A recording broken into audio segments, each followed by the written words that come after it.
Did you find me? Let's see. Hop on over if you have a chance. Let's see if it posted. I just want to make sure it posted up on the old Facebook for y'all. And this is the after show.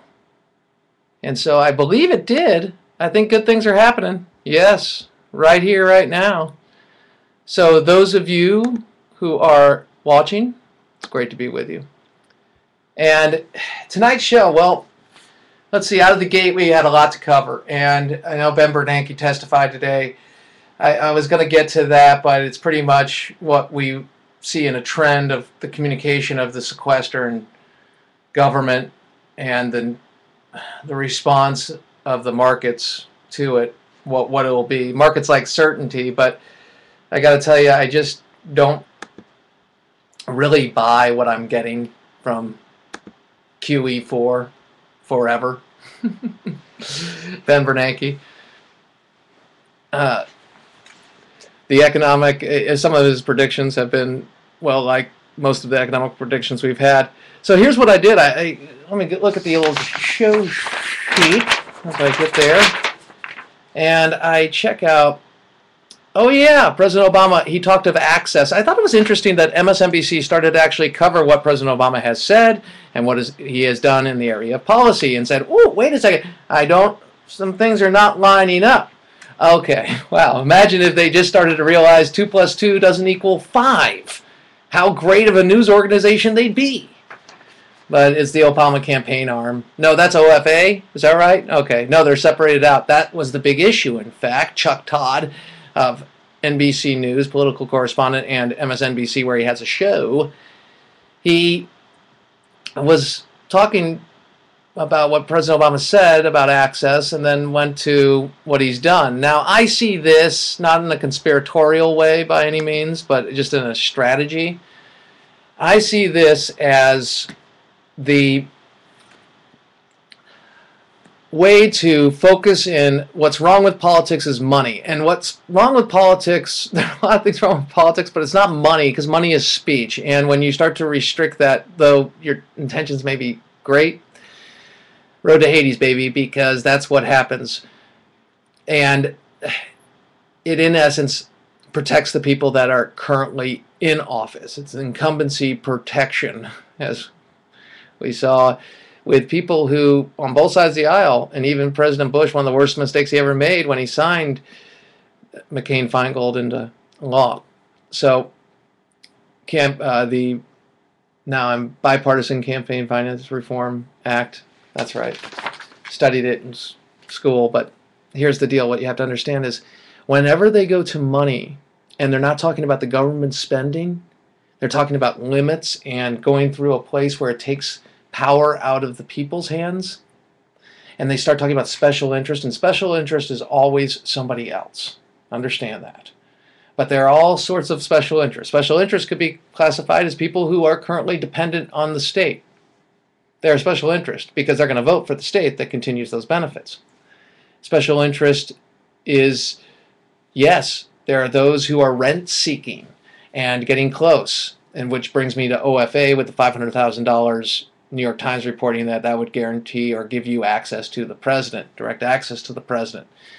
So, yeah, those things are unsavory.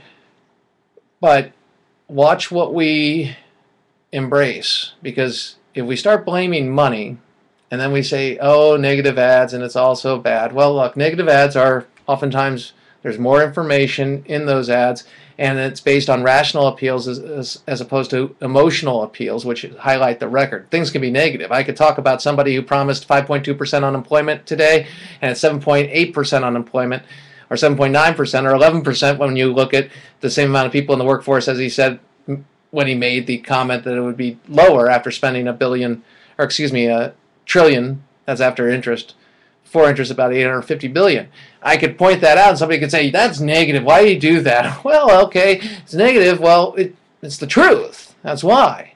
Or we can look at how those on the R side, I think, allowed the narrative to be shaped by people who were demonizing the Tea Party and ascribing to them what the Occupy Wall Street actually was, which was racist, anti-Semitic, a whole host of things. They had certainly anti-Semitic and no solution whatsoever, oftentimes very ill-informed and engaging in criminal behavior as well. I mean, they allowed the narrative to be shaped.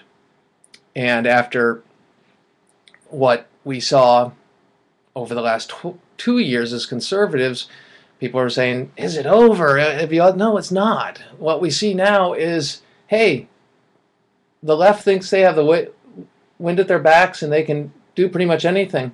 And what was refreshing, yeah, believe it or not, I'm going to say this, what was refreshing about Chuck-a-Todd, was the fact that he identified what President Obama said and what he has done and said, wait, they don't line up, which tells me, once again, they can do their job. Candy Crawley can be a journalist. They can be fair and balanced. They can take the bunny stew that they are fed, like what we learned in the statements that Ray LaHood was making, and they can say, oh, well, those don't add up. You have more money and less flights, and you're referring to zombie towers that are not even operating. Why are you making these hysterical claims? You're engaging in hyperbole. Why? They can do their job. But what's getting them to do their job is that they realize they have lost credibility with the American people. Now, how did that happen? I'll tell you how. We expose them for what they are, their actions, and hopefully a better product. Now, I don't think this is going to be a trend that we're going to see continue. However, I am encouraged by at least them doing their job on occasion. Not good enough, okay? Which was what my science teacher often said to me when it came to my grades. Not good enough. So let's move forward. Then I had John Tamny on. We talked about the seen and unseen Bastiat, the economist, the man who came up with the economic theory of that, or really taught it to the world. And John has been talking a lot about that. It's like, okay, government can say it's creating jobs, and you know the infrastructure, which about, I'll say generously 10% at most, it was actually about 3% actually went to in the stimulus. Doesn't that frustrate you? But those shovel jobs, those shovel-ready jobs weren't so shovel-ready.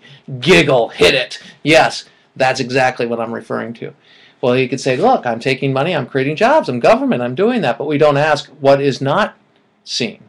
And that is the money that was used there has been spent in the most inefficient way possible, because it's going through government, and they don't create wealth, they don't produce anything. What they do is they take it from the productive and fund their project, which would be infrastructure. You say infrastructure is needed. Yeah, but not in the way we are doing it now, because we're not putting in the rules of the free market when it comes to the thing. So it's about a government handout. It's about getting people, well, people are employed. Well, we see the 36th election, by the way. Go back, check it out, FDR, about just that. About keeping people in these programs, even if they were terribly unproductive, even harmful. And Milton Friedman, I believe he was the originator of the story. Somebody was bragging, saying, look at all the shovel-ready jobs we have. Look at that. So many people working. We got people back to work. And he said, why not give them spoons? You'd employ more people, right? It becomes the idea of the state growing and putting people on the state dole. It's not about solving the problem.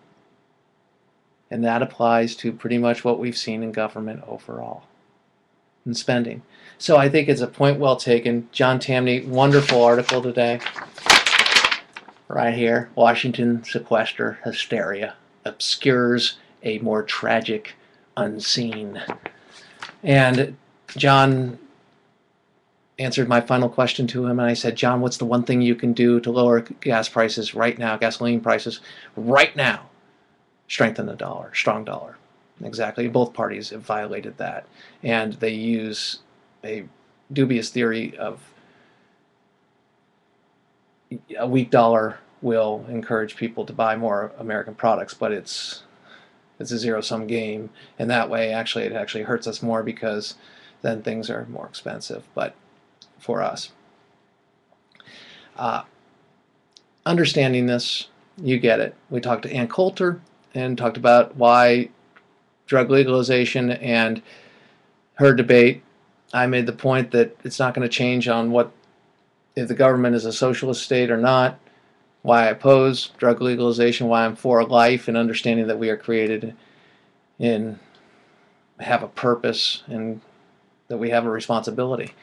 And that's a pretty cool message because it's the truth. So to understand that, next hour we went to a discussion on liberal bias and Juan Williams actually speaking out to the Daily Caller about liberal bias and what happened to him. He got fired from NPR. Remember that? And there was a scandal and they didn't tell the truth of why. And that's how it works. Now conservatives, we've dealt with this from day one. I mean, I remember having people have campaigns against me because of my stance on marriage. I interviewed Candace Gingrich on this. And we had a very respectful debate because it's not about hate. It's about the truth. It's about engaging, even if we disagree, and being respectful. But that's not how the left works. They look to silence and silence and silence, getting back to campaign finance reform. Here's what also took place for the rest of that half hour.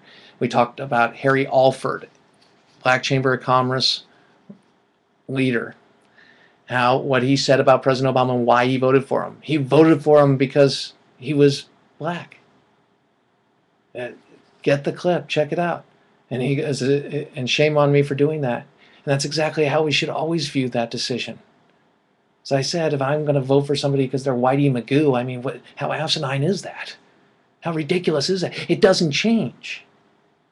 And people of both colors, I think the vast majority feel the same way about this. So let's not color code the response to this.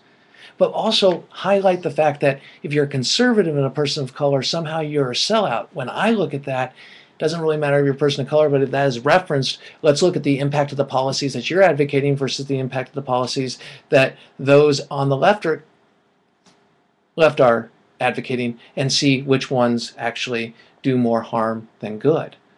I think what we'll see is the ones that do more harm are the ones from the left that encourage dependency and destruction of the family. And as human beings, that's incentives will do that, regardless of color. And then we can be truly equal under law, And that's what vast majority of us all desire. I want to keep that in mind. Always, I know I hit this a lot, but it's one of those it seems to be in every discussion when it comes to politics today and when we're dealing with liberals and conservatives, because it's always thrown out there. It's like classism. And they're hearkening back to a civil rights era, which is so rich with extraordinary men like Dr. Martin Luther King. Do I agree with everything? No. But what I'm saying is getting to be equal under law and understanding that. And white, black, tan, if you're, what's that actor's name? George, what's that actor's name? The guy who's really tan. If you're his color, George, I'm blanking on it. But he was pretty funny. He's a very tan guy.